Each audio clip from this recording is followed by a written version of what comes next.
여러분 안녕하십니까? 에클레시아 커피 교실입니다. 제가 에클레시아의 대표라서 이름이 이렇게 붙었습니다.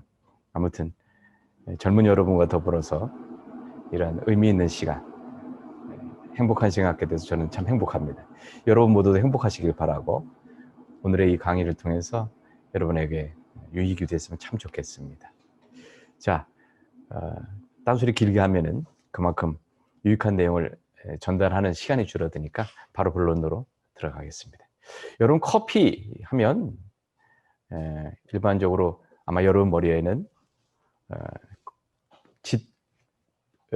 짙은색 브라운 계열의 이제 원두가 생각나실 수도 있고, 그런가 하면 김이 모락모락 나는 머그잔에 담긴 뜨거운 아메리카노가 생각날 수도 있습니다. 커피란 단어는 일반적으로 우리가 쓰는 그 용어는 사실은 굉장히 포괄적입니다. 그래서 커피 그러면 한 잔의 따뜻한 액체화된 그 음료를 말하기도 하고, 그런가 하면 그 커피 나무 자체를 말하기도 하고요. 그 커피 나무에서 그 열매가 맺어진 그 체리를, 커피 체리를 커피라고도 하고, 또 그 체리를 벗겨내서 그 안에 있는 씨앗, 생두라고 하는 그 씨앗을 꺼낸 것 자체를 커피라고도 말하고, 그런가 하면 그것을 볶아서 말려서 볶아서 가공한 상태의 원두의 상태를 또 커피라고도 합니다. 그걸 갈아서 우리가 마실 수 있는 음료로 만드는 것까지 모두 커피라고 이야기합니다. 커피의 기원에 대해서 제가 여러분에게 좀 말씀을 드리겠습니다. 커피의 기원에 대해서는 여러 설이 있습니다. 다양한 이야기가 있는데 그 많은 기원에 대한 이야기들을 제가 좀 집중해서 검토하고 정리해 본 결과 가장 이것이 정설이겠다 싶은 내용 하나로 저는 여러분에게 전달해 드리고 싶습니다. AD 6세기경 그때에 지금의 에티오피아죠. 이 에티오피아에 카파라는 지방이 있었습니다. 여기서 제가 말하는 지방은 우리나라로 치면 대한민국의 강원도 내지는 뭐 충청도, 또 전라도, 경기도 이렇게 말하는 정도의 영역 구분입니다.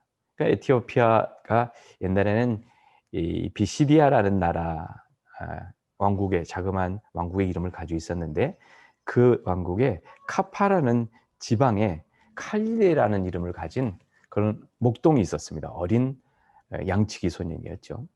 이 친구가 자기 집에서 기르는 양 염소들을 데리고 돌아다니면서 풀을 뜯어 먹이고 나무의 열매를 먹이면서 양을 길렀는데, 어느 날은 이제 높은 산 쪽으로 올라가서 뭐 밑에 있는 그 산에서 이미 먹을 것들이 다 떨어져 그랬겠죠. 산에 올라가서 얕은 나무에 달린 열매를 양들이 염소들이 먹도록 놔두었습니다. 그런데 맛있게 빨갛게 익은 열매를 먹고 난 이 양이 염소가 나중에 보니까 좀 이상한 행동을 보이는 거예요. 펄쩍펄쩍 뛰고 막 소리를 크게 내서 울기도 하고 자기들끼리 서로 부딪히기도 하는데, 이 그전에 일반적으로 보이지 않던 그런 흥분 상태를 보이는 거거든요. 이상하다 싶어서 도대체 얘들이 왜 그러나 해서 그 따먹었던 염소들이 따먹은 그 열매를 따서 본인이 씹어 먹어 보았습니다. 그랬더니 겉에 있는 그 체리는 달콤했고, 그걸 먹고 나서 속에 씨앗이 있는데 보니까 염소들이 씨앗도 같이 깨물어 먹은 것 같아서 자기도 씹어 먹어 봤습니다. 그런데 웬걸 먹고 났더니 이상한 느낌이 듭니다. 심장이 두근거리고 기분이 막 좋아지는데 얘들이 이걸 먹어서 그렇구나 하고 생각을 하고, 자, 그때 당시만 해도 보통 어떤 신적인 권한을 갖고 있는 제사장들, 그런 그 종교인들, 이런 사람들에게 자기들의 삶을 이렇게 가서 검증받아야 되는 그런 문화였죠. 이때 AD 6세기경이면은 그 에티오피아는 기독교가 막 전래됐던 시기입니다.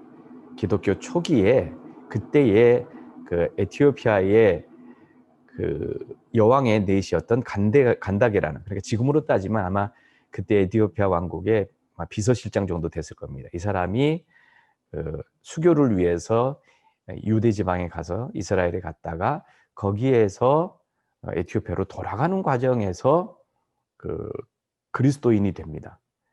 그리고 돌아가서 그곳에서 자기 왕에게 또 그 나라에 많은 어떤 전파를 해서 거기에 기독교가 유래가 된 거죠. 그러니까 그때는 이곳저곳의 산에 수도원들이 있었습니다. 기독교 수도원들. 근데 그 기독교 수도사들에게 자기가 그 열매를 가지고 가서 그것을 검증을 받는 거였죠. 가지고 가서 말합니다. 아, 수도사님, 내 가축들이 이 열매를 먹고 나더니 펄쩍펄쩍 뛰고 이러는데 이게 뭔지 제가 신기해서 검증을 받으려고 가져왔습니다. 이야기를 쭉 듣고 나서 그때 이 수도사 중에 그 우두머리 되는 사람이 말합니다. 아, 그거는 아무래도 그 좋지 못한 악마의 열매 같다. 그러니까 그걸 손 대지 말고 다 마당에다 놓고 불질러서 태워버려라. 이렇게 얘기합니다. 그래서 그 악마의 열매라고 일컬어지는 그 체리들을, 커피들을 다 바닥에다 놓고 불을 질렀죠. 자, 불을 질러서 태우는데 겉에 있는 과육과 나뭇가지 타고 나서는 그 안에 있는 씨앗이 타면서 펑펑 소리도 나고 그런가 하면 고소한 냄새가 나는 거예요. 야, 이거 맛있는 냄새가 난다 싶어서 그중에 젊은 수도사 몇 명이 그걸 다 버리지 않고 쓸어서 버리는 척하고 그걸 몇 개를 주워갖고 주머니에 넣었다가 씹어 먹어봤습니다. 웬걸요? 뭐 우리가 지금 생각하는 그런 다른 견과류 같이 고소한 맛은 없었습니다만은 씹었는데 씹어서 삼키고 났더니 막 정신이 번쩍 드는 겁니다. 야, 이거 봐라. 그리고는 그때부터 그 열매를 따다가 말려서 그렇게 볶아가지고 가루를 내서 아니면 입에 넣고 씹어 먹으면서 아이, 그러면 너무 입안이 꺼끄러우니까 이거를 가루를 내서 뜨거운 물에 타 먹자 해서 또 마시면서 수도를 하려면 졸리잖아요. 졸릴 때마다 한 모금씩 먹고 씹어서 하나씩 삼키고 나면 다시 정신이 맑아지는 카페인의 영향이죠. 그런 경험들을 하게 됩니다. 그래서 커피가 수도원을 중심으로 많은 사람들에게 전리가 됩니다. 여러분, 아까 제가 드렸던 말씀 중에 그 수도사가, 그 원장이 야, 그거는 그런 염소들이 막 날뛰게 만들었다면 그건 악마의 열매다. 그러니까 버려라라고 말했다고 말씀드렸습니다. 그래서 거기서 유래돼서 음료 회사에서 커피 음료 나올 때 악마의 속삭임, 악마의 열매 이런 말들을 붙이는 겁니다. 그런 데서 유래했다고 보면 됩니다. 자, 그렇게 퍼졌다는 건 여러분 알고 계시면 유용할 것 같습니다. 자, 여기 지금 제가 자세하게 뭘 썼는데 이거 그대로 다 외우려고 그러면은 머리에 쥐납니다. 다 하실 필요 없습니다. 그냥 쉽게 말씀드릴게요. 커피에는 그냥 두 종류가 있습니다. 두 종류를 저는 이렇게 표현하고 싶습니다. 멋있게 잘난 귀족 같은 커피. 그런가 하면 힘도 세고 막일하는 그런 튼튼한 그런 커피. 이렇게 두 가지로 나눌 수 있습니다. 귀족 같은 좋은 커피들을 이른바 우리가 익숙한 아라비카 커피라고 합니다. 그런가 하면 또 한 종류는 카페인이 많고 튼튼한 강한 병균들에게도 아주 강한 그런 커피를 로부스타라고 말합니다. 그래서 커피는 크게 로부스타와 아라비카 두 종류가 있는데 아라비카 커피들은 비싸고 고급이고 그 개별적인 어떤 맛과 향을 우리가 취합니다. 그런가 하면 로부스타는 강하고 진하고 카페인이 많아서 그래서 이것이 개별적으로 이렇게 선호하는 커피는 아니지만 우리가 라떼나 아니면 여러 가지 시럽들을 넣어가지고 음료를 만들 때 그 커피의 힘을 밑에서 이렇게 받쳐주기 위해서 쓸 때는 이 로부스타가 많이 필요합니다. 그래서 블렌딩할 때 로부스타가 꼭 들어간다는 거 우리가 알 필요가 있고요. 아라비카는 굉장히 예민합니다. 그래서 기온 또 주변의 어떤 병충해로부터 영향을 많이 받고 이 로부스타는 강합니다. 그래서 이 녀석들은 어디 가도 잘 자랍니다. 그래서 아주 낮은 습한 밀림 같은 데서도 잘 자라서요. 세계적으로 여러분 비엔남이라고 그러죠. 베트남에서 이 로부스타가 굉장히 많이 납니다. 그래서 전 세계적으로 전체 커피 생산량의 순위 2위가 바로 이 브라질 다음 이 베트남입니다. 여기서 생산되는 로부스타가 세계적으로 많이 공급되고 있습니다. 자, 다시 한번 기억하십시오. 커피는 크게 두 가지 종류로 나눌 수 있는데 한 가지는 아라비카, 하나는 로부스타다. 아라비카가 고급 커피, 싱글 오리지널이라고 그러죠. 하나씩 개별적인 어떤 맛을 즐길 수 있는 커피고 로부스타는 블렌딩 해가지고 여러 가지 그 음료들을 만드는데 꼭 필요하게 쓰여지는 그런 커피의 종류다라는 말씀을 드립니다. 지금 제가 말씀드린 내용이죠. 아라비카, 로부스타. 그래서 주로 이제 아라비카는 에티오피아 지역에서 많이 나고, 그런가 하면 뭐 세계 여러 곳에서 납니다. 특히 이제 아프리카의 케냐, 뭐 루안다, 뭐 그밖에 뭐 부룬디, 탄자니아 이런 곳에서 많이 나고요. 로부스타는 콩고에서 많이 난다 하는데 사실 그렇지 않습니다. 지금은 콩고보다는 베트남 쪽에서 훨씬 더 많이 생산되고 있습니다. 아라비카 콩들은 대부분 고도가 높은, 최저 고도가 한 700에서부터 높게는 한 2200, 2800m 그런 높은 곳에서도 자라고요.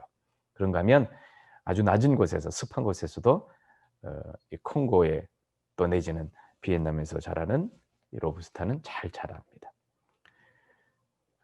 지금 보시는 화면은 커피 벨트라고 이야기합니다. 그래서 주로 적도를 중심으로 한 지역의 커피들이 잘 자랍니다. 또 고온의 일교차가 큰 높은 지역에서 잘 자란다는 거, 그렇게 알고 계시면 되고요. 우리나라 커피 역사를 잠깐 말씀드리면, 공식적으로 우리나라에서 제일 먼저 커피를 마신 사람 고종입니다. 이건 공식적인 겁니다. 비공식적으로 물론 그 전에 여러 사람들이 마셨겠죠. 자, 여러분 혹시 아관파천이라는 이야기 아시죠? 민비가 시해를 당하고, 야, 한 나라의 황후를 시해하는 이런 나쁜 사람들이면 내 목숨까지도 틀림없이 노릴 수 있겠다라는 이런 위기감을 느낀 이 고종이 러시아 공관에 부탁을 해서 보호를 부탁하고 거기 가서 머물면서 한 1년 정도를 보내게 됩니다. 이것을 우리가 아관파천이다 이야기하는데, 그곳에서 혼자 유배 아닌 유배 생활을 하면서 러시아의 보호를 받으면서 왕답지 못하게 사는 동안에 굉장히 많은 우울감이 있었겠죠. 그런 그를 이 러시아 영사의 그 처제였던 손탁이라는 독일 여성입니다. 이 여성이 살뜰하게 고종을 살피고 도와드리면서 매일매일 그가 직접 커피를 내려서 고종에게 드렸습니다. 그래서 고종이 거기서 커피를 경험하고 매일 한 잔의 커피와 더불어서 위로를 받았었습니다. 자, 아관파천 시간이 지나고 기간이 지나고 다시 궁으로 복귀한 이 고종이 그때 고마움을 잊지 않고 이 손탁 여사에게 정관원이라는 그런 곳에 그 커피점을 낼 수 있도록 허락을 합니다. 그래서 우리나라 최초의 커피숍이 거기에 생기게 되죠. 그 이후로 정계, 재계의 또 높은 지위에 있는 그런 사람들이 서로 모이는 로비하는 장소로 커피숍이 생겨서 많은 사람들에게 인기를 끌기 시작을 합니다. 근데 이 커피를 가베, 그러니까 커피라는 말이 한자 말로 가차를 해갖고 우리말로 옮긴 것이 가베라는 말을 쓰기도 하죠. 그런가 하면 커피를 옛날 일반적인 평민들은 양탕국이라고 불렀습니다. 왜 그러냐 하면 여러분 커피를 끓인 물이 색깔이 검잖아요. 그러니까 검은 액체는 그때 당시에 한약 같은 그런 느낌이었습니다. 그래서 양놈들이 가져다가 끓여가지고 검게 해서 마시는 탕국이다. 그래서 양탕국이라고 불렀습니다. 지금 현재 우리나라에서 제대로 된 오리지널 양탕국을 끓이는 사람은, 그러니까 양탕국을 제공할 수 있는 사람은 저밖에 없다고 그렇게 생각을 합니다. 왜냐하면 제가 양씨이기 때문에 양씨인 제가 끓이는 탕국이 오리지널 양탕국입니다. 우스갯소리고요. 여러분 맛있는 양탕국 드시고 또 맛있는 양탕국도 제조할 수 있는 그런 기회를 가지실 수 있기를 바랍니다. 커피의 경작 조건, 아까 말씀드렸습니다. 적도를 중심으로, 그리고 평균 기온 내지는 연간 강수량이 어느 정도 확보가 돼야 되는데, 중요한 것은요, 토양이 배수가 잘 되는 토양이어야 됩니다. 아주 우리나라의 어떤 찰흙 같은 물이 빠지지 않는 그런 양분이 갇혀 있는 그런 곳은 안 되고 물이 잘 빠지는 곳이어야 뿌리가 썩지 않고 합니다. 그래서 주로 세계의 가장 유명한 커피들은 대부분 화산 토가 있는, 그러니까 화산이 이루어져 있는 그 주변 지역에 많이 있습니다. 그래서 아프리카 같은 경우도 아프리카 대륙의 그 중앙에 있는 킬리만자로 산, 그 산을 중심으로 해서 포진되어 있는 탄자니아, 에티오피아, 또 루안다, 케냐 이런 나라에서 그런 토양 속에서 좋은 양질의 아라비카가 나온다는 것입니다. 자, 그런가 하면 그런 높지 않은 커피 나무에서부터 커피를 이제 수확을 하게 되는데, 그 수확을 하는 방법들이 지금은 뭐 기계로도 씁니다만은 예전엔 그런 기계도 없었고, 또 지금처럼 커피를 농장화해 가지고 체계적으로 관리하고 또 그렇게 경작하는 상황이 되기 이전에는 그냥 자연스럽게 자라있는 그런 나무들에서 커피를 수확하게 됐었죠. 일일이 사람들이 손으로 가서 그것을 잘 익은 것 중심으로 훑어내기도 했고, 손으로 끊어내기도 하고 이러면서 수확을 했었습니다. 여러분, 커피라고 통상적으로 말하는 것을 뭐 여러 가지 내용적으로 아까 제가 정리해서 분류를 했었습니다. 그중에 그린빈이라고 하는 생두, 그다음 원두라고 하는 두 가지로 나눌 수 있는데, 가공하기 전에 그 푸른색의 씨앗 상태를 생두라고 하고요. 그것을 가공해서, 즉 로스팅해서 짙은 이 갈색으로, 브라운색으로 만들어서 갈아서 내릴 수 있는 만큼의 상태로 바뀌어진 것을 원두라고 말합니다. 자, 원두로 만들기 이전에 그린빈, 즉 생두의 상태에서 원두가 될 수 있는, 볶을 수 있는 상태로 만드는 이 건조 방법이 두 가지가 있습니다. 하나는 자연 건조 방식, 그래서 보통 내추럴 드라이 이렇게 얘기하고, 또 하나는 수세 건조해서 습식이라고 말하는 웹 드라이라는 말을 씁니다. 두 가지 방법으로 가공을 하게 되는데, 자, 주로 이 수세, 즉 습식으로 건조하는 방식은 주변 환경과 조건이 잘 만들어져 있는 그런 농장으로 운영되는 나라들에서 선호하는 방법입니다. 그래서 이렇게 수영장처럼 잘 생겨 있는 그런 곳에 수조에다 물을 받아놓고 그것에 약품과 더불어서 체리를 통째로 쏟아넣고 거기서 불려서 그것을 벗겨내고, 벗겨낸 씨앗을 꺼내서 그것을 인공 건조기에다 집어넣고 말리는 방법을 씁니다. 그런가 하면 고도가 높은 곳에, 즉 물이 많지 않아서 이런 충분한 수량이 없어서 수세식으로 건조할 수 없는 그런 곳에서는 자연 건조 방법을 쓸 수밖에 없겠죠.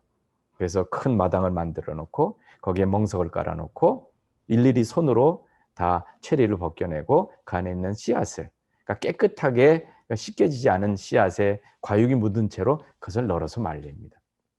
대신 이 자연 건조 방식으로 건조된 그 생두는 수세식 방식으로 건조한 커피보다 훨씬 더 고가로 가치를 인정받습니다. 왠고하니 이것이 마치 그 태양초 고추를 말린 것과 같은 방법이라서 훨씬 더 까다롭고 어려운 시간들을 지나서 충분하게 그 태양의 어떤 열을 받아서 건조되었기 때문입니다.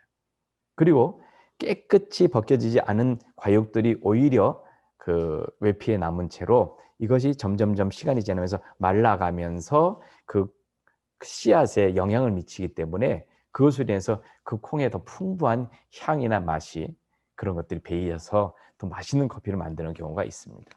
이렇게 두 가지 방법을 통해서 생두는 가공된다는 것 아실 필요가 있고요. 그 다음은요, 생두의 등급을 분류하는 법을 좀 말씀드리겠습니다. 여러분 보통 이렇게 카페를 운영하다 보면 그런 분들이 있습니다. 케냐 AA 주세요, 이렇게 말씀하십니다. 그런가 하면 여기 그 수프리모 있어요, 이렇게 말씀하시기도 합니다. 근데 사실 이런 식으로 분류하는 것은 커피에 대한 정확한 이해가 없는 것입니다. 여러분, 다시 말씀드리지만 뭐 AA 내지는 수프리모 이렇게 말하는 것은, 그것은 생두의 등급을 이야기하는 겁니다. 케냐에서는 AA라는 등급을 씁니다. 크게는 제일 큰 굵기의 원두를, 생두를 AAA, 트리플 A라고 분류합니다. 그리고 거기서 조금 더 작은 것, 일반적으로 수출되는 데 있어서 가장 경쟁력 있는 크기의 생두를 AA, 더블 A라고도 말합니다. 그런가 하면 그 밑에 A도 있고요. 또 A, B도 있고요. 그런가 하면 체리 안에 보통은 서로 마주보면서 두 녀석이 이렇게 배를 대고 있어서 두 알이 그 안에서 나오는데 그렇지 않고 혼자 있는 녀석들이 있습니다. 이 녀석은 배 있는 부분이 납작하지 않고 둥글해서 혼자 있는데 동글동글하게 생긴 모양을 갖습니다. 이것을 피벨이라고 합니다. 그래서 일반적으로 케냐에서 나오는 커피는 가장 굵은 것에서부터 이런 배가 볼록하고 하나밖에 없는 그런 피베리까지 트리플 A, 더블 A, A, AB, 또 PB 이렇게 등급을 나누고요.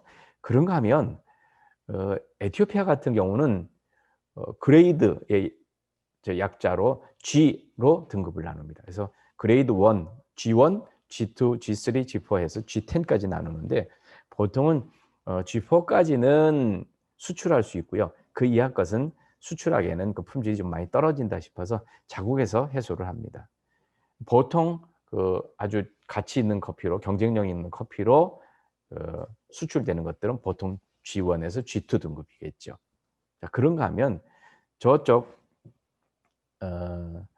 남아메리카에 있는 이제 콜롬비아 같은 나라들은 이것이 굵기나 상태가 좋다 그런 것과 또 그만한 좋은 등급이 아니다라는 것 정도로 구분하는데 가장 좋은 상태의 생두를 수프리모급 이렇게 말합니다. 그래서 수프레모는 최고다, 가장 좋다 이런 뜻인데 수프레모급의 커피들이 콜롬비아에서는 가장 좋은 대우를 받는다는 거. 이 정도 아시면 되겠습니다. 자, 좋은 커피일수록 색이 더 진하고요. 또 수분이 있어서 촉촉한 느낌이 있고요. 오래도록 유통된 커피들은 수분이 말라서 거기가 이제 마른 느낌이 나고 또 콩도 가볍습니다. 자, 이런 커피들은 오래된 커피라는 거. 올드 크롭이라 그러죠. 뉴 크롭의 상대적인 의미로. 그리고 콩도를 구분하는 데 있어서 굵기가 아닌 그 수확물 중에서 결점이 있는 디펙트 빈이 어떠냐에 따라서 등급을 높게 치기도 하고 또 낮게 치기도 합니다. 그래서 보통 G1, G2 등급들은 어느 정도의 분량 안에서 거기에 있는 결점도가 즉 디펙트 빈이 얼마만큼 이하로 있느냐에 따라서 그걸 좋은 커피로 내지는 벌레 먹고 또 상한 커피가 많으면 이건 등급이 좀 떨어진다 이렇게 분류한다는 것도 우리가 기억할 필요가 있습니다. 자, 명실공히 브라질이 전 세계 커피 생산량 1위입니다. 그래서 우리들도 커피 그러면 나라 얘기할 때 브라질 제일 많이 얘기하기도 합니다. 브라질 커피가 제일 많이 나옵니다. 근데 중요한 건 그렇다고 해서 브라질 커피가 최고로 다 좋은 등급의 커피들이냐? 그렇지는 않습니다. 가장 유명한 사람들이 손에 꼽는 커피들 중에는 브라질 커피가 자리하지는 않습니다. 그 외에 다른 나라 커피들이 주로 인정받게 되는데 아무튼 브라질 커피가 그래도 세계에서 가장 많이 생산된다는 것 기억하시면 되겠고요. 아까 말씀드린 대로 물론 로부스타 종류이긴 하지만 세계에서 두 번째로 커피를 많이 생산하는 나라가 베트남이라는 것도 알고 계시면 좋은 상식이 될 겁니다. 콜롬비아, 과테말라, 코스타리카, 자메이카 같이 그쪽 중미 또 남미 쪽으로 또 커피들이 많이 나기도 하고요. 그런가 하면 에티오피아, 또 케냐, 탄자니아, 루안다 이런 곳으로 해가지고 아프리카에서도 커피들이 많이 나오고 있습니다. 그런가 하면 아시아 쪽에서도 이제 커피가 있죠. 근데 아시아에는 그렇게 많지 않습니다. 인도 쪽에서 커피가 좀 나기도 하고 그런가 하면 베트남에서 나는 커피가 있고 또 인도네시아 쪽에서 자바 섬을 중심으로 해서 커피가 많이 생산이 됩니다. 그래서 많은 커피들이 이렇게 여러 대륙들로 나누어서 생산된다는 것을 우리가 기억할 필요가 있습니다. 여러분 세계적으로 가장 비싼 커피는 어느 나라 커피일까요? 보통 이제 세계 3대 커피 이렇게 얘기하죠. 이 정도는 상식으로 알고 계시면 좋을 것 같습니다. 가장 비싸게 취급받는 세계 3대 커피 그러면 먼저는 하와이 코나 커피입니다. 여러분도 많이 들어보셨을 거예요. 하와이 코나 커피. 특징은 하와이 코나라는 섬을 중심으로 해서 나오는 그 커피들은 이 헤이즐넛 향과 맛이 많이 강하게 들어 있습니다. 그래서 아주 비싸게 취급받죠. 그런가 하면 그 중미에 있는 자메이카에서 나오는 그 블루 마운틴이라는 커피가 또 유명하죠. 이것이 3대 커피 중에 들어갑니다. 그런가 하면 또 하나 저쪽 아프리카하고 또 아시아를 연결하는 그쪽에 모카라는 항구를 갖고 있는 예멘이라는 나라에서 나오는 커피가 아주 유명합니다. 근데 지금은 사실은 그 옛날의 이야기지, 지금은 예멘 커피를 아주 훌륭하게 또 3대 커피 안에 집어넣지 않습니다. 오히려 뭐 저쪽 파나마에서 나오는 그 게이샤 같은 커피들이 더 유명하고 가치를 많이 인정받고 있습니다. 자, 이런 커피들의 특징, 나중에 기회 되면 여러분에게 다 하나씩 설명해 드리고 맛보여 드릴 수 있으면 좋겠는데, 굉장히 그 고급스러운 커피들에 속합니다. 자, 이제 중요한 이제 로스팅에 대해서 좀 생각해 보겠습니다. 뭐 말 그대로 커피를 굽는 거죠. 볶는 것입니다. 한자 말로는 배전이라고도 말하는데 방법이 여러 가지가 있죠. 뭐 집에서도 할 수 있습니다. 그러니까 뭐 집에서 프라이팬에다 여러분들이 그 생두를 올려놓고 잘 이렇게 저어가면서 그렇게 볶을 수도 있습니다. 근데 제가 뭐 권유하지는 않습니다. 웬관히 겉에만 익혀가지고 되는 것이 아니라 그 생두 속에 그 깊은 핵심의 부분에 이르기까지 열이 침투해서 이 전체를 익혀야지, 그렇지 않고 겉에만 타가지고는 의미가 없기 때문에. 그런데 열이 그렇게 깊이 들어가려고 그러면 이렇게 개방되어 있는 그 팬 위에서 굽는 것들은 사실은 그 적절한 로스팅을 해내기가 어렵습니다. 그래서 보통 일반적으로 상업적인 그 로스팅을 하게 되는데, 자, 그렇게 해서 볶아내는 커피들은 세 가지 방법으로 분리해서 말할 수 있습니다. 자, 그냥 로스팅하는 기계가 세 가지로 나뉜다는 이야기입니다. 자, 하나는 직화 방식, 즉 직접 불로해서 굽는 방식이 있고요.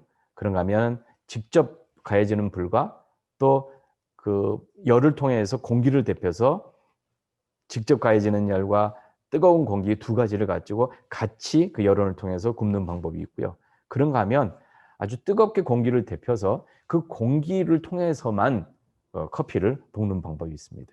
그래서 직화식, 또 반열풍식, 열풍식 이렇게 나누는데, 직화 방식은 여러분 쉽게 생각하면 여러분 뻥튀기 기계 보셨죠? 강냉이나 뭐 이런 뭐 쌀알이나 이런 걸 집어넣고 밖에다가 가스불을 떼면서 그 드럼을 계속 돌려서 그 안에 열을 통해서 그 옥수수를 튀겨내는 것. 이것이 직화입니다. 드럼 안에 직접 불을 통해 가지고 열을 집어넣어서 그 안에 있는 것들을 볶는 방법. 이것이 이제 직화 방식이고, 그런가 하면 반열풍이라고 그래서 뜨거운 열과 열에 의해서 데펴진 공기 두 가지 열원을 가지고 드럼 안에 있는 콩을 데피는 방식. 그래서 직화 방식은 이제는 많이 없어졌습니다. 주로 유명한 기계가 일본의 이제 후지 로얄 같은 데서 나오는 기계였었고, 요즘은 많이 쓰지 않습니다. 그런가 하면 반열풍이 대세죠. 그래서 여러분들도 많이 이름을 들어보셨을 만한 그런 로스터들은 대부분 반열풍식입니다. 그런가 하면 요즘은 순수한 열풍을 통해 가지고 로스팅하는 방법도 많아집니다. 근데 사실은 이 열풍식 기계는 아직은 대중화되지 않았기 때문에 만드는데 많이 가격이 비쌉니다. 그래서 많이 선호하거나 이 열풍 기계를 사용하는 그런 업장들은 드뭅니다. 아무튼 이 세 가지 방법을 통해서 우리가 커피를 볶는다. 그래서 세 가지의 배전의 방법이 있다라는 것 알고 계시면 좋을 것 같네요. 커피를 어느 정도로 볶느냐에 따라서 이렇게 나뉘어집니다. 지금 여러분이 보시는 화면에 라이트, 그러면 밝은 거죠. 그러니까 아주 살짝만 볶습니다. 근데 사실은 이 단계의 커피들은 대중들에게는 낯섭니다. 저도 사실은 뭐 이걸 선호하지는 않습니다. 물론 날 것 그대로의 향과 맛을 느낀다 하지만 아주 너무 심하게 산미가 느껴지기도 하고 또 날맛이 생기기도 해가지고 먹기는 좀 어렵습니다. 그래서 조금 더 진한 상태를 시나몬, 계피의 색깔이다 이렇게 얘기해가지고 이렇게 말하기도 합니다. 산미도 있고 그런가 하면 순수한 커피의 맛도 많이 느낄 수 있고. 자, 그 다음 미디엄 단계로 갈 수 있습니다. 아메리칸 로스터라고도 얘기하는데 보통 신맛이 이렇게 대두되는 커피들 중에서 일반화시킨 커피들은 이 정도의 볶기를 선호합니다. 그 다음이 이제 하이라고 그래서 여기서부터는 사실은 산미는 신맛은 거의 없어집니다. 그리고 보통 이런 강한 커피, 강배전을 한 하이 정도에서 나오는 커피들은 보통 단맛이 나기 시작합니다. 네, 이 정도의 선에서 멈출 것이냐 아니면 더 갈 것이냐. 자, 더 가게 되면 그때는 CT, 풀 CT, 또 프렌치, 이탈리안 이렇게 가는데 여러분 사실 우리나라 사람들에게 익숙한 커피는 CT 정도입니다. 그 이상 넘어가기 시작하면 사실은 태운 커피가 됩니다. 그래서 우리가 착각하기를 이 커피는 쓰다라고 말하는데 쓴 맛이 아니라 탄 맛입니다. 순수한 커피의 쓴 맛은 아주 감칠맛이 납니다. 그래서 저는 이제 쓴맛을 설명할 때 제가 주로 비유하는 쓴맛이 우리 젊은 분들에게는 좀 익숙하지 않은데 고들빼기라는 김치가 있습니다. 고들빼기라는 그런 식물, 우리나라 식물인데 고로 김치를 담아서 먹으면 아주 쌉싸름한 이런 감칠맛이 나는데 그런 쓴맛, 칡이나 이런 것에서 나는 쓴맛, 이런 쓴맛이 사실은 커피에서 느낄 수 있는 진정한 쓴맛이고요. 그렇지 않으면 그건 탄 커피입니다. 그건 별로 좋은 커피는 아닙니다. 그 안에 우리가 취해야 할 수 있는 가장 좋은 커피의 특징들은 이미 다 없어진 것입니다. 여러분 그걸 아시고 너무 쓴 그런 커피 여러분께서 기대하지 않으셨으면 좋겠습니다. 자, 커피를 추출하는 방법 여러 가지가 있습니다. 손으로 핸드로 드립해내는 방법. 여러분 잠시 후에 우리가 이 핸드 드립 방법을 여러분과 함께 또 다음 시간에 나눠볼 것인데 이런 방법이 있고 또 사이폰이라는 방식으로 해서 또 커피를 추출하기도 하고요. 또 집에서 에스프레소를 추출하는 방법인 모카포트가 있고요.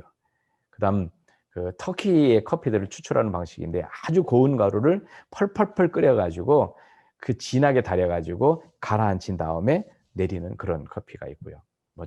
워터 드립이라고 그래서 보통 더치커피라고도 하고 콜드브루라고도 얘기하는데 차가운 물로 긴 시간 천천히 내려가지고 추출하는 그런 방법도 있고요.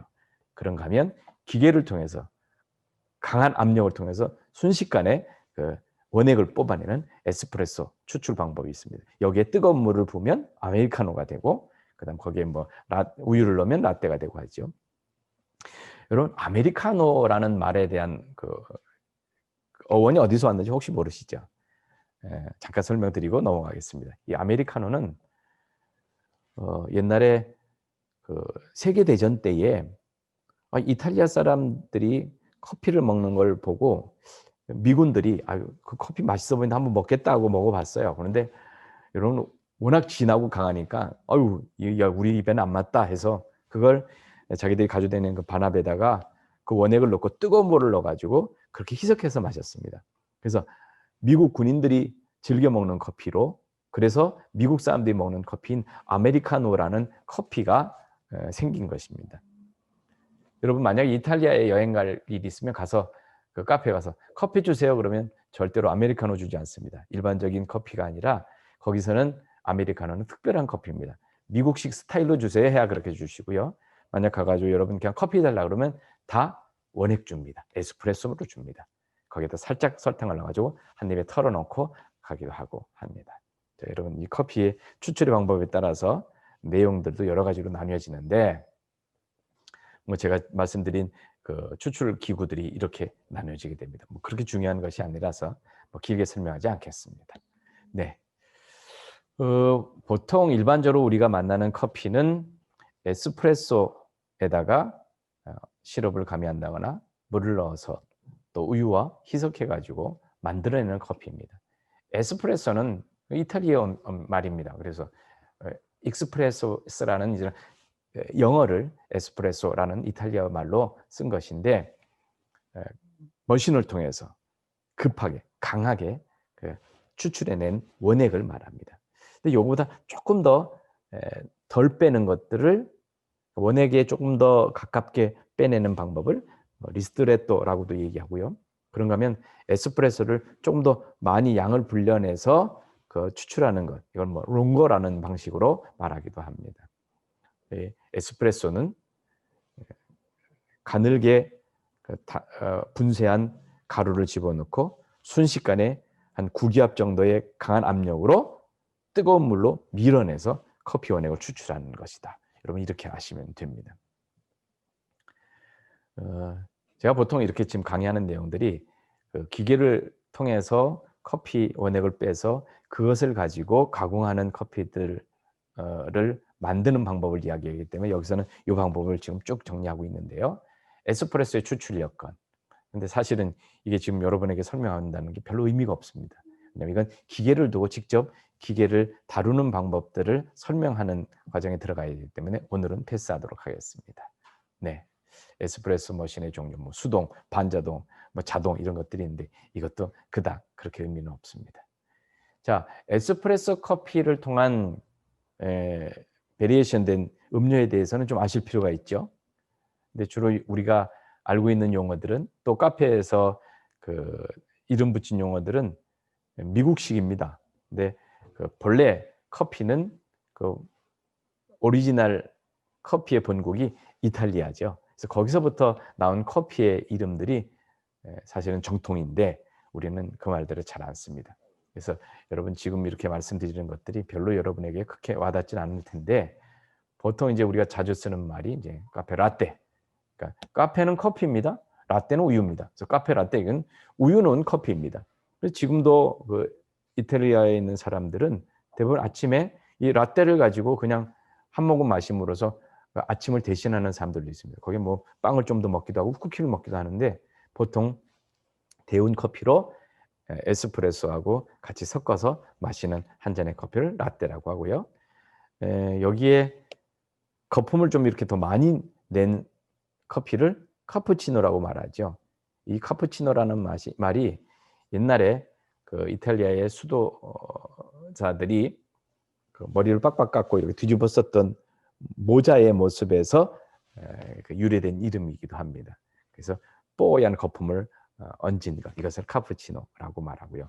거기에다가 뭐 초코를 얹느냐, 내지는 휘핑크림을 얹느냐, 또 시나몬 가루를 뿌리느냐에 따라서 여러 가지 커피들이 또 이름을 얻기도 합니다. 자, 이렇게 해서 오늘 우리가 여러분과 더불어서 함께 커피에 대한 이론적인 수업을 했습니다. 여러분 직접 만나서 여러분과 얼굴을 마주 대하고 또 기계를 가지고 현장에서 하면 훨씬 더 실제적 그런 교육이 될 수 있을 텐데 그렇지 않으니까 좀 저도 낯설고 충분히 여러분에게 전달을 해드리지 못한 것 같아서 좀 안타까움이 있습니다. 여러분 다음에 기회가 된다면 직접 얼굴을 뵙고 또 기계를 가지고 여러분들과 더불어서 같은 장소에서 그렇게 함께 시간을 보낼 수 있었으면 좋겠습니다. 고맙습니다. 다음 시간에 실습을 통해서 또 만나도록 하겠습니다. 고맙습니다. 안녕하십니까. 중랑 청년대학 커피 문학 시간을 통해서 여러분을 뵙게 돼서 반갑습니다.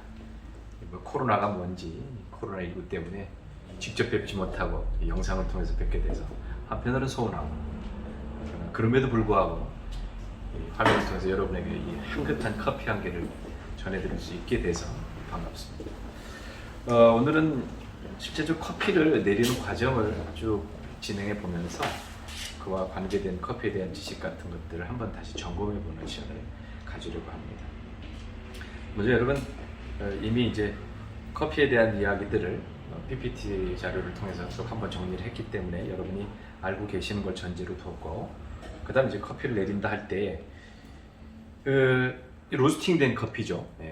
그린빈이라는 생두를 적절하게 로스터라는 기계를 통해서 구워서 그 구워진 원두를 갈아서 그 갈린 가루 안에 있는 커피 오일을 추출해내서 우리가 물에 희석해서 마시는 겁니다. 이 원두를 가공해서 커피로 내려 먹는 방법에는 몇 가지가 있습니다. 그 중에 가장 대표적인 방법을 생각하면 두 가지로 나눌 수 있겠죠. 우리가 일반적으로 카페 가서 볼 수 있는 그런 커다란 커피 머신을 통해서 인위적으로 커피 가루를 뜨거운 물의 압력을 통해 갖고 추출해내서 그 에스프레소 원액에다가 물을 희석해 가지고 내지는 우유나 각종 시럽들을 거기다 집어넣어서 만들어서 먹는 음료입니다. 뜨거운 물을 에스프레소 원액에다 넣어서 타서 먹으면 아메리카노, 또 거기에 뜨거운 에스프레소 원액에다가 우유를 넣으면 카페와 우유라는 라떼, 이탈리아어 두 개가 합쳐져서 카페 라떼가 되는 것이고, 거기에 뭐 초코 시럽을 넣기도 하고 카라멜 시럽을 넣기도 하고 다양하게 해서 각자의 기호에 따라 먹습니다. 호가 내는 사람들이 뭐 어떤 커피를 먹으면 수준이 있고 어떤 건 커피가 뭐 그러면 수준도 안 된다 얘기하는데 그렇지는 않습니다. 이게 기호식품이기 때문에 무엇이든지 본인이 원하는 대로, 기대하는 대로 자기 입맛에 맞춰서 먹는 것이 좋습니다. 근데 사실은 저에게 그러면 어떤 커피가 좋을까요? 커피를 가장 커피답게 즐기는 방법이 뭘까요? 하고 물으시면은 저는 이제 일반적으로 드립이라고 얘기하죠. 핸드 드립이라고 얘기하는 손으로 뜨거운 물을 가지고 내려 먹는 커피라고 말합니다. 자, 여러 가지 방법이 있지만 두 가지로 나눴을 때 에스프레소 원액을 가지고 그걸 베이스로 만드는 커피가 있는가 하면 커피를 뜨거운 물로 내려가지고 손으로 해서 내려서 먹는 드립 커피가 있습니다. 가장 큰 차이라고 그러면 에스프레소 커피는 그 커피가 갖고 있는 모든 성분을 다 뽑아냅니다. 그래서 드립 커피하고 상대적으로 차별되는 것은 그 에스프레소 원액에는 우리가 이제 크레마라고 이야기하죠. 뽀얗게 위에 뜨는 그 기름, 식물성 기름층, 그것이 에스프레소 기계로 뽑을 때는 다 나온다는 얘기죠. 사실 그것이 있어야 뭐 우유하고 섞이든 아니면 다른 시럽하고 섞이든 이 지방이, 기름이 있어야 고소한 맛 때문에 그것이 어우러졌을 때 우리 입맛은 더 맞습니다. 그런데 이제 그렇게 먹는 것이 사실은 이 기름 성분을 취하는 거라 몸에 썩 좋지 않다는 이야기가 있고, 그러면 보다 커피가 줄 수 있는 가장 좋은 긍정적 효과만을 누리기 위해서는 그 기름을 제거한 그런 커피가 좋지 않겠는가. 그래서 그다음 우리가 요즘 선호하고 있고 많은 사람들이 관심을 갖고 있는 커피 추출 방법이 바로 이 드립입니다. 핸드 드립. 자, 핸드 드립은 가루가 된 그 커피를 이제 이 필터에다 넣고 거기에다가 뜨거운 물을 부어서 다른 인위적 압력이 아닌 순수한 중력에 의해서 위에서부터 밑으로 떨어져 내리는 물이 그 힘을 가지고 자연스럽게 커피 가루 안에 있는 용액들을 만들어내는 성분들을 뽑아내는 겁니다.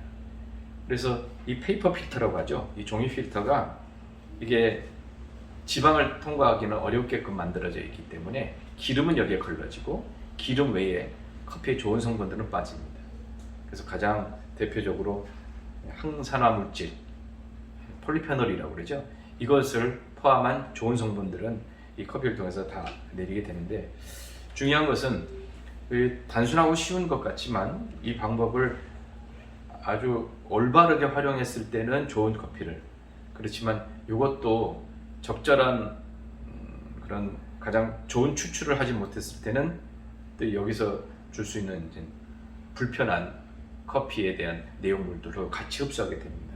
예를 들면 그런 경우를 봤어요. 연세 드신 분들이 커피를 내려 먹을 때, 내지는 이제 커피 메이커에다 드립 방식으로 내려 먹을 때 커피 가루가 아깝다고 몇 번씩 이렇게 우려내립니다.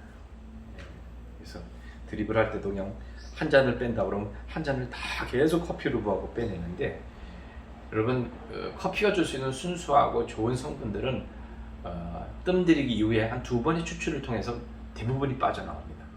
그 이후로 3번, 4번 붓는 것은 사실은 커피에 좋은 성분들은 이미 다 빠졌고, 그 외에 카페인이라고 그러죠. 카페에 들어있는, 그래서 카페인입니다. 이 카페인을 계속 추출하게 돼서 그 카페인을 많이 섭취하게 되는 겁니다. 카페인이 사실은 나쁜 물질은 아닙니다. 더욱이 이제 커피 같은 이런 식물을 통해서 추출되어지는 그런 자연스러운 카페인들은 우리에게 크게 위해될 게 없습니다. 실제로 미국의 FDA, 그러니까 미국 식약처에서 권고하는 하루에 1일 카페인 섭취량도 제가 알기로는 한 450ml 정도 되거든요. 그게 450ml가 권고량이고 제한은 없습니다. 그러니까 우리나라에 아이들 보면은 시험 공부한다고 편의점 가가지고 카페인 음료 사 마시더라고요. 이름은 되긴 좀 그렇고, 그런 것들은 인공 카페인이 막 1000ml씩 들어있습니다. 그래서 그런 건 먹지 않도록 해야 됩니다. 인공적인 데다가 1000ml 정도면은 각성이 지나치기 때문에 그 카페인이 내성이 생기면 그 다음부터는 더 많은 양이 들어가도 카페인의 요구를 더하게 되니까 상당히 바람직하지 않습니다. 커피는 제가 내리는 방식대로라면은 그 머그잔 한 잔의 커피에 한 250ml 정도 추출된다고 봅니다. 그러니까 하루에 2잔 정도 먹는 거 가지고는 크게 문제가 안 된다는 거. 더욱이 카페인에 대해서 이제 카페인 알러지가 있는 사람들은, 그러니까 카페인 알러지라는 것은 먹고 나면은 심장이 막 두근두근 뛰어서 그 안정적인 행동이나 생활을 못 한다든지, 아니면 밤에 잠자리에 들어야 되는데 너무 말똥말똥해가지고 잠이 안 된다든지 하는 부작용이 있을 수 있습니다. 그 외에는 카페인이 사실은 각성시키는 좋은 효과가 있기 때문에 그렇게 해롭다고 말할 수는 없습니다. 오히려 요즘 이제 미국의 그 심장 내과 전문의들이 지금 발표하고 있는 논문들을 보면은 심장병이 있거나 연세가 좀 있어서 심장이 오래도록 사용이 돼가지고 이미 심장 박동 자체가 좀 더딘 분들은 하루에 한 2잔 정도씩 다른 것을 가미하지 않은 순수한 원두 커피를 내려 마시는 것들을 권고하고 있는 것이 요즘 현실입니다. 그러니까 드립커피 몸에도 좋고, 또 어떻게 보면 커피의 순수한 그 맛과 향을 그대로 즐길 수 있다는 측면에서 굉장히 추천하고 또 권고할 만하다고 저는 그렇게 생각합니다. 자, 그러면 더 이상 계속 떠들지 말고 실제로 실습을 한번 해보도록 하죠. 어떤 분들이 그래요. 제가 주는 커피를 이렇게 마시고 나서 그 다음 왜 내가 내리면 그런 맛이 안 나나요? 그러는데, 그럼 제가 아주 단순하게 대답하죠. 아유, 괜찮아요. 앞으로 한 2만 잔만 내려보세요. 그러면 저하고 같아져요 라고 말하죠. 이건 얼만큼 오래도록 다뤄보느냐에 따라 가지고 그 커피가 낼 수 있는 가장 좋은 맛과 향을 빼낼 수 있는 나름의 노하우가 생기는 겁니다. 그러니까 처음부터 그럴 수는 없고, 제가 이따 여러분에게 보여드리겠지만 제가 이렇게 내리는 걸 보고 막 주전자에다가 물 넣고 부으면 되는 건데라고 하는데, 그 물이 고르게 그 가늘게 고르게 계속해서 유지돼 갖고 내리는 것만도 이게 쉽지가 않습니다. 근데 그런 것만 마스터하시면 커피를 아주 맛있게 즐겁게 즐기실 수도 있고, 또 요즘은 이제 드립 커피가 대세입니다. 그래서 카페들도 아주 비싼 가격에 좋은 드립 커피들을 찾는 분들이 많이 있으니까, 뭐 여러분들이 앞으로 진로로 카페를 취직한다거나 뭐 카페를 직접 창업해서 운영한다거나 할 때도 이 드립 커피와 관계되는 커피에 대한 지식 같은 것들을 많이 학습해 두시면 큰 도움이 될 거라고 생각합니다. 자, 각설하고 커피 한번 내려보겠습니다. 제가 직접 저희 매장에서 쓰고 있는, 또 제가 로스팅을 하고 또 저에게 학습한 로스터들이 볶는 커피입니다. 그래서 일반적이지 않은 우리만의 독특한 지향점이 담겨 있는 것이라 이 커피의 맛은 어떡하죠? 직접 맛보실 수 없어서 나중에 기회 되면 맛볼 수 있도록 하겠습니다. 먼저 이거 한번 내려볼게요. 그 콜롬비아의 수프리모급 라프란시아라는 커피입니다. 보통 이제 수프리모 그러면 무슨 종류인 줄 아는데 그거 아닙니다. 등급이에요. 수프레모라는 말이 최고다라는 뜻이거든요. 그러니까 경작해서 다 과정을 거쳐가지고 만들어진 생두 중에서 이게 벌레도 덜하고 굵기도 좋고 여러모로 이건 높은 가격으로 취급받을 수 있는 등급의 커피를 수프레모라고 합니다. 그래서 콜롬비아에서는 수프레모 그러면 가장 굵고 깨끗한 커피. 그런가 하면 케냐에서는 수프레모라고 안 하죠. 케냐는 더블 A를 상급으로 칩니다. 물론 트리플 A까지 있습니다. 그거는 여러분이 보통 접하시긴 어렵고, 저도 산지 가고 직접 이렇게 선택해서 올 때만 겨우 한 번씩 맛볼 수 있는 겁니다. 그런가 하면 이제 에티오피아에서는 G라는 그레이드라는 단어를 기호를 쓰죠. 그래서 G1, G2, G3에서 그레이드 1, 2, 3에서 G1이 가장 결점도가 없는, 디펙트 빈이 없는 커피고, 그런가 하면 G10까지 있는데 사실은 해외로 반출이 되는, 수출이 되는, 판매가 되는 커피는 G4 등급 이상입니다. 그래서 그 이하는 국내에서 그냥 자국민들이 소모를 합니다. 상품 가치가 없어서. 자, 오늘 건 콜롬비아에서 만들어낸 라프란시아라는 커피 수프레모급입니다. 이걸 여러분하고 한번 드립해 보도록 하겠습니다. 일반적으로 머그잔 한 잔 정도를 마실 때 가장 적절한 온도 그러면 저는 20g을 잡습니다. 물론 사람의 기호에 따라서 진하게 드시는 분들은 뭐 25에서 30g까지, 어떤 분들은 제가 최대 35g까지도 갈아서 해드리는 경우가 있어요. 근데 그 정도면 보통 너무 진하고, 그러니까 예를 들어서 그 별다방 가가지고 진한 아메리카노 먹는다 그러면은 4샷 정도.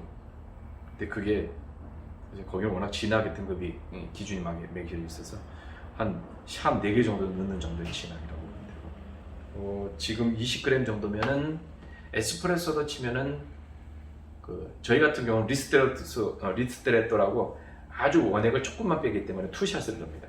일반 매장에서 쓰는 에스프레소 원액으로 치면 한 잔 반 정도의 그 정도의 원액에 진하기가 될 것 같습니다. 그건 20. 네, 제가 이번에 지금 이 자리에서는 한 30g 정도 내려볼까 합니다. 한 잔 반 정도 나오게끔. 왜냐면 이게 드리퍼가 30g 이상, 40g 정도에 내리기에 적절한 드리퍼예요. 이게 하리오에서 나오는 O2 모델인데, O1 모델은 보통 20g에서 25g까지, 그 다음에 그 이상 되는 30에서 35g, 40g 정도는 이 정도 굵기가 맞습니다. 그래서 쉽게 따지면 이거는 한 3잔까지 뺄 수 있는, 그리고 한 잔에서 2잔까지 뺄 수 있는 것은 이거보다 작은 드리퍼이죠. 드리퍼라고 합니다. 이걸 서버라고 합니다. 그런가 하면 이걸 포트라고 합니다. 주전자, 그 다음 원액을 내려받는 이 글래스를, 요거를 서버, 그리고 커피를 담아서 물을 통과시켜 가지고 원액이 추출되게끔 만드는 중간 장치, 이걸 드리퍼 위에다 페이퍼 필터, 이걸 넣기도 하고, 뭐 여러 융 같은 것들로 만들어서 뭐 넣기도 하고 여러 가지가 있는데, 일반적으로 이걸 씁니다. 하얀색보다는 누런색 종이가 좋다고 생각하시는 분들인데 그렇지는 않습니다. 누런 종이나 하얀 종이나 어차피 이게 다 우리가 음용을 해야 되는 음료를 뽑아내는 거기 때문에 이 표백을 할 때 다 인체에 무해한 것들을 쓰시니까 그건 다 검증이 된 거니까 저거는 몸에 안 좋아, 노란 종이 써야 돼, 그러지 마십시오. 그건 아닙니다. 그렇지 않습니다. 그러면 이 상품성이 없는데 이게 팔릴 리가 없죠. 그렇지 않고요. 자, 이걸 보통 그냥 이렇게 생겼죠. 근데 이렇게 되면 붙는 부분이 있고 뜨는 부분이 있어서 저는 이걸 한번 중간으로 접습니다. 그래서 십자 모양으로 만들어서 여기다 담고, 그 다음엔 보통 그냥 여기다가 이제 커피 가루를 넣고 쓰시는데, 저는 조금 사람이 까다롭고 못된 부분이 있어서 그런지 전 이 종이에서 나는 냄새도 느낌이 와요. 그래서 싫어요. 그래서 이걸 한번 저는 씻어냅니다. 그래서 이렇게 집어넣고 물을 가지고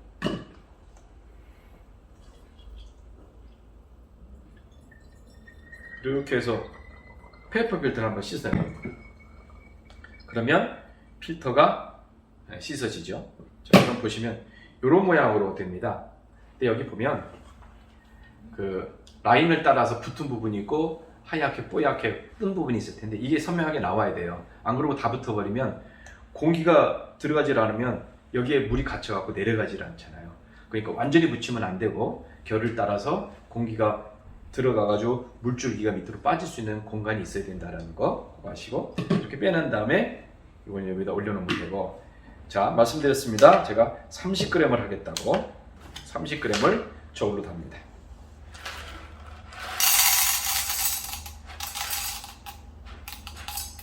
근데 사실 이게 좀 이렇게 내릴 때는 근접 촬영이 되면 좋은데, 왜냐면 여기 이렇게 내려지는 모양이 보여지면 좋으니까 그렇게 해주실 수 있어요? 그냥 한번 볼까요? 일단 자, 30g을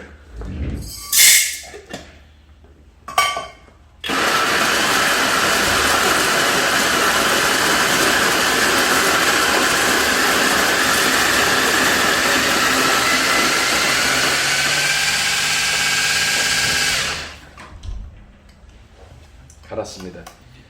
그 커피 가루의 그 분쇄도에 따라서 물 빠짐이나 내지는 그 안에 있는 성분의 그 추출의 내용에 차이가 있을 수 있습니다. 그래서 그거는 그 커피를 내리는 사람마다 또 일반적인 매장들마다 그 분쇄도의 차이는 다 있습니다. 그러니까 그거는 내리는 사람이 어떤 것이 가장 적절하다고 생각하느냐에 따라서 다르겠죠. 저희는 일반적으로 다른 데보다는 조금 더 굵게 내립니다. 커피 양을 조금 늘리고 대신 굵게 해서 잘못하면은 물이 가둬져 가지고 추출이 제대로 안 돼서 낼 수 있는 그 과추출된 그런 떫은 맛이나 답답한 맛들이 빠지지 않도록 가능한 대로 그 굵기를 잡았거든요. 자, 이렇게 붓게 되죠.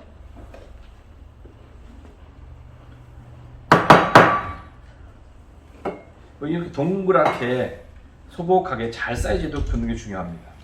그래서 이렇게 부은 다음에 양쪽으로 치우쳐주면 안 좋고. 네, 됐습니다. 뭐 그냥 이렇게 하죠. 자, 처음에는 커피 전체를 적셔줍니다. 이걸 이른바 뜸 들이기라고 하는데 전체를 적셔서 커피가 불쾌하는 거죠. 그런가 하면 커피가 물을 먹음으로 인해서 불어나면서 커피 이 가루 알갱이 사이에 간격이 벌어져서 그 틈이 물이 빠질 수 있는 물길이 잡히는 겁니다. 그래서 그걸 만들어주기 위해서 물을 부어서 뜸을 들이는 작업을 먼저 합니다.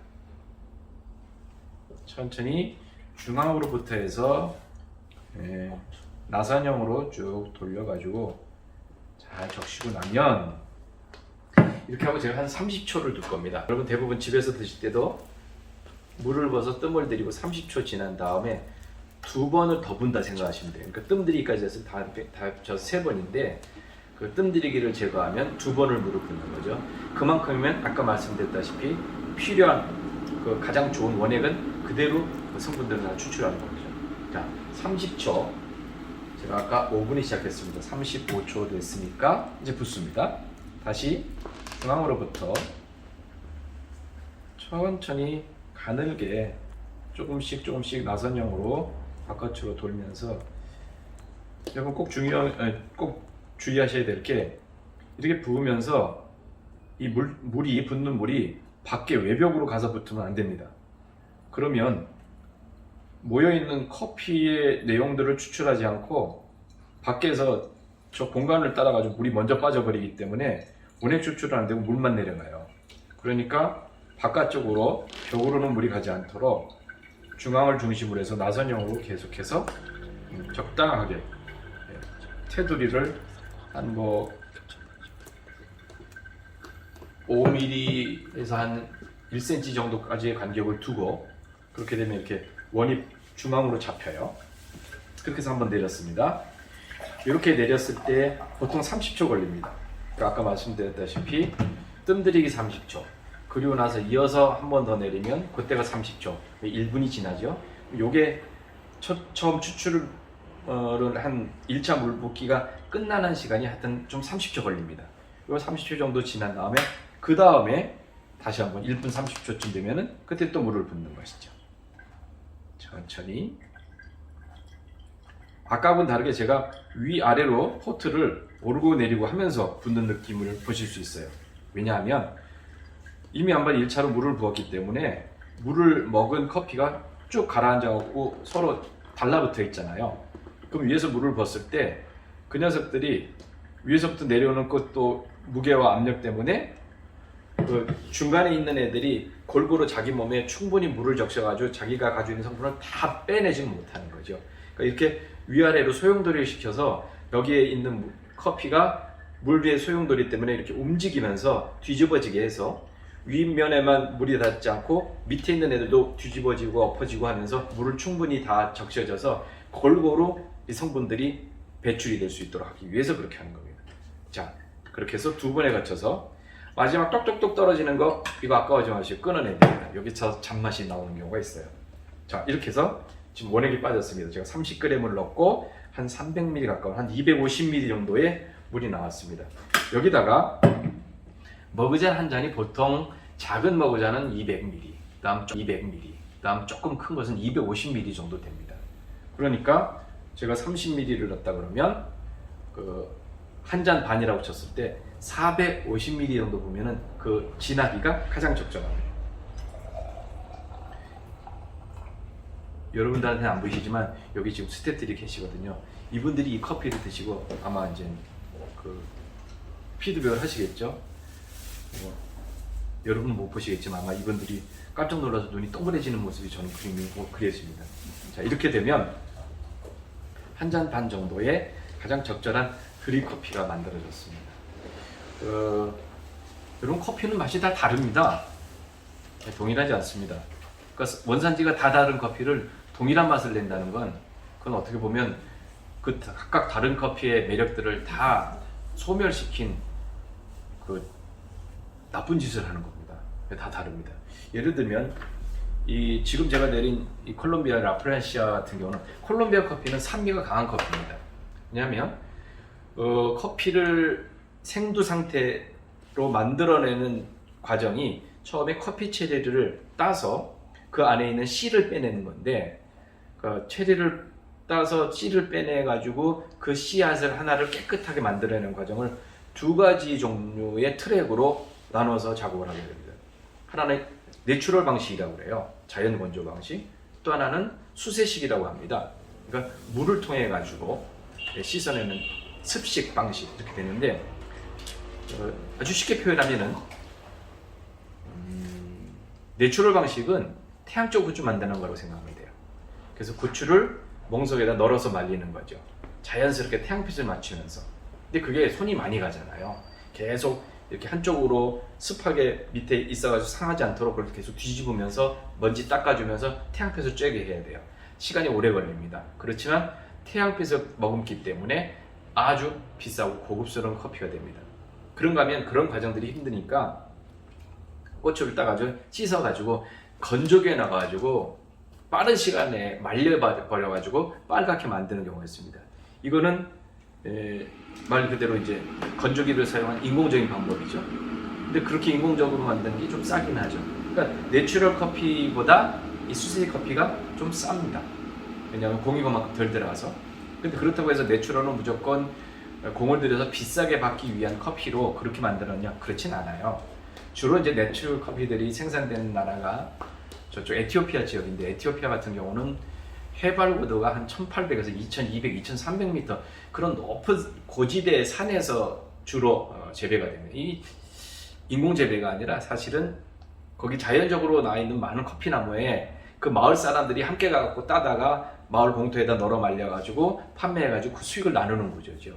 그러니까 높은데 2000m 넘으면 그런 데는 물이 없잖아요. 지하수 같은 거 구하기도 어렵고. 그러니까 물이 많지 않으면 물을 가지고 가공하는 방법을 선택하기가 어렵죠. 거기에 물기를 끌어온다거나 물을 대놓을 수 있는 어떤 그런 장치들 만들기가 힘드니까.